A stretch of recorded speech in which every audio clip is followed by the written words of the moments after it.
preguntado cómo se vincula el cambio climático y la legislación? Quédate y vamos a averiguarlo. Pero tranquilos, para los que no saben, vamos a definir cambio climático. Se define como la variación de clima a nivel global en la Tierra, producido por factores naturales y por factores antrópicos o causados por el hombre. ¿Qué aspectos afecta específicamente? Los parámetros climáticos como nubosidad, precipitación y todo esto afecta nuestra vida cotidiana.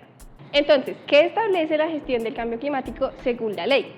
Según lo establecido en la Ley 1931 de julio del 2018, expedida por el Congreso de Colombia, consagra principios para su orientación, implementación y reglamentación.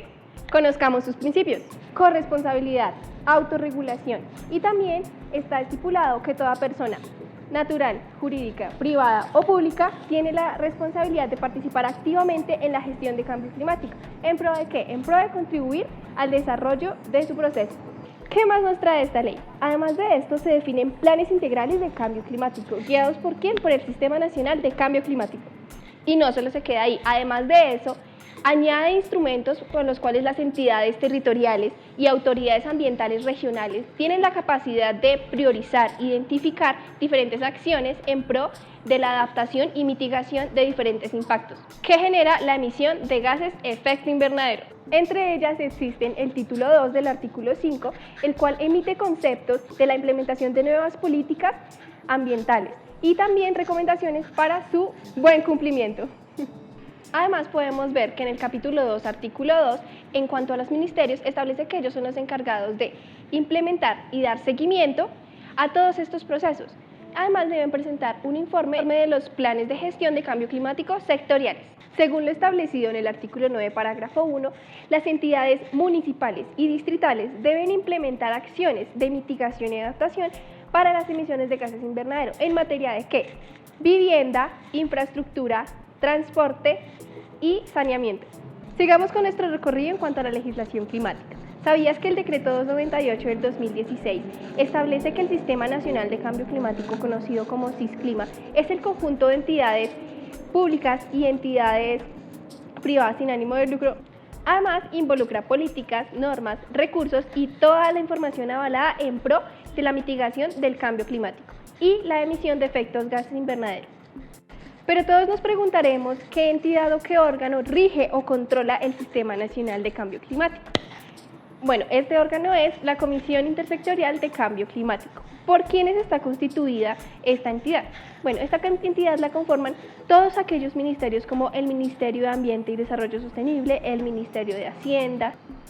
En este punto se introduce un término conocido como nodo regional de cambio climático. ¿Cuál es el punto del nodo regional? La idea es que ayude a la implementación, seguimiento, apoyo y acompañamiento de todas aquellas estrategias que se han implementado a nivel nacional, creando así un vínculo entre las entidades regionales, distritales y ya que hablamos de entidades territoriales, ¿alguna vez nos hemos preguntado si ellas acatan algún tipo de norma? Pues claro que sí, la Ley 388 de 1997, en su artículo 10, con el propósito de incluir la gestión del cambio climático dentro de sus planes de ordenamiento territorial POT ya establecidos, basándose además en el marco de Sendai, Japón, el cual se basa en la reducción de riesgo de desastres expedida por las Naciones Unidas, considera el cambio climático como uno de los factores de riesgo en sus principios rectores, numeral 19.h y además en su numeral 33.a. ¿Qué establecen específicamente estos numerales? Establecen que se debe preparar o examinar, además de actualizar periódicamente todos los planes, políticas y programas que sean en pro del control o mitigación para los casos de desastres. Además, deben incluir a las entidades que rigen, controlan y dan seguimiento a todo este tipo de procesos, siempre teniendo en cuenta la hipótesis del cambio climático, sus afectaciones al territorio y el modo en que van a participar cada una de estas entidades. Pero surge la duda de cómo todas estas entidades presentan de la misma manera sus evidencias o recogen sus evidencias para realizar sus planes de ordenamiento, planes de contingencia. Es aquí donde entra la resolución 1447 de 2018. Esta resolución está modificada por la resolución 0831 del 2020. Por parte del Ministerio de Ambiente y Desarrollo Sostenible, Se reglamenta el RENARE, el cual es el Registro Nacional de Emisión de Gases Invernadero, que además está vinculado con el sistema de monitoreo, reporte y vigilancia, o sus siglas MBR, de las acciones de mitigación a nivel nacional.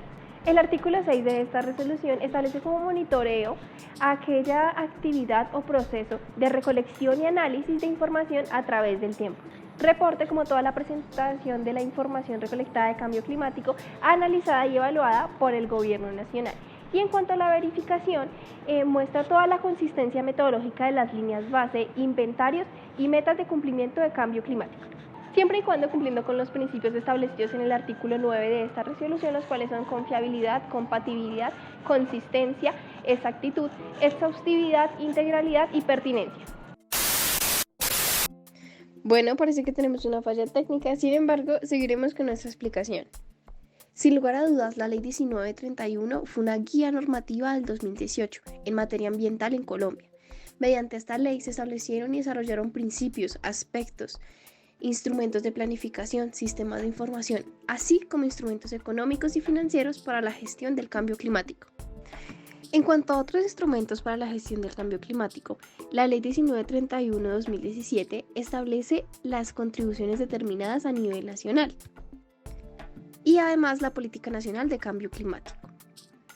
Las contribuciones determinadas a nivel nacional corresponden a los compromisos que asumió Colombia para reducir las emisiones de gases de efecto invernadero, lograr la adaptación y desarrollar medios de implementación, los cuales fueron presentados por el país con anterioridad a la Conferencia de Partes número 21 de la Convención de Marco de las Naciones Unidas sobre el Cambio Climático. Esta dio lugar al Acuerdo de París. En el tema de mitigación, Colombia se comprometió a reducir sus emisiones de gases de efecto invernadero en un 20% con relación a las emisiones proyectadas para el año 2030. Ahora recordemos que el ámbito más afectado por la emisión de gases de efecto invernadero es el aire.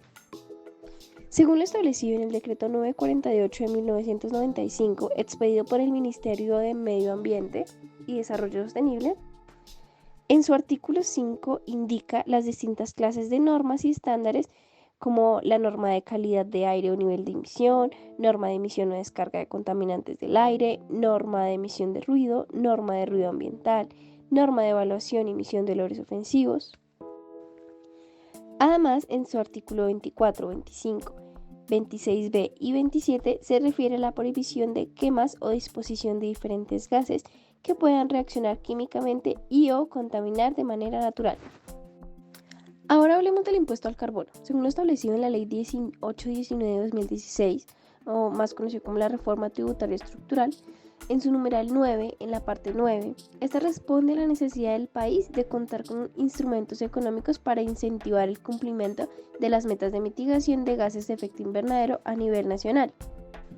¿Qué valor tiene este impuesto? Este impuesto tiene un valor para el 2017 de 15.000 pesos por cada tonelada de dióxido de carbono generada por la combustión de los combustibles según los factores de emisiones de dióxido de carbono que cada uno de estos tiene. La tarifa se ajusta cada 1 de febrero con la inflación del año anterior, más un punto porcentual hasta que sea equivalente a una unidad de valor tributario por tonelada de dióxido de carbono. Esto significa que cada uno de los combustibles grabados tiene una tarifa por galón o metro cúbico. Aparte del impuesto al carbono, conozcamos otras alternativas o herramientas que trabajan en pro de la mitigación del cambio climático, como lo es el RED, que es reducción de emisión de gases de efecto invernadero provenientes de la deforestación y degradación de bosques, más la conservación, manejo sostenible de bosques y aumento de las reservas de carbono. El RED es un mecanismo internacional en construcción por la Convención Marco de las Naciones Unidas sobre el Cambio Climático, cuyo objetivo es ayudar a que las emisiones de dióxido de carbono producidas por la deforestación y degradación de bosques se reduzca para así atenuar el cambio climático. Con este sistema además se espera contribuir a conservar y mejorar los servicios que prestan los bosques, selvas y otros ecosistemas, además del desarrollo de las comunidades que los habitan y dependen de estos mismos. Por ello, para reducir los impactos del cambio climático que se producen por la deforestación y degradación de los bosques, Colombia está iniciando la formulación de una estrategia nacional de reducción de emisiones por deforestación y degradación forestal. Debemos también conocer la Estrategia Colombiana de Desarrollo Bajo en Carbono. Esta estrategia es un programa de planeación de desarrollo a corto, mediano y largo plazo, liderado por el Ministerio de Ambiente y Desarrollo Sostenible a través de la Dirección de Cambio Climático. También cuenta con el apoyo del Departamento Nacional de Planeación y los ministerios sectoriales de Colombia. Esta estrategia busca identificar y valorar las acciones que están encaminadas a evitar el crecimiento acelerado de las emisiones de gases de efecto invernadero, a medida que los sectores industriales u otros crecen. También se enfoca en desarrollar planes de acción de mitigación en cada sector producido del país. Y por último, crear o promover las herramientas para su implementación, incluyendo el sistema de monitoreo y reporte.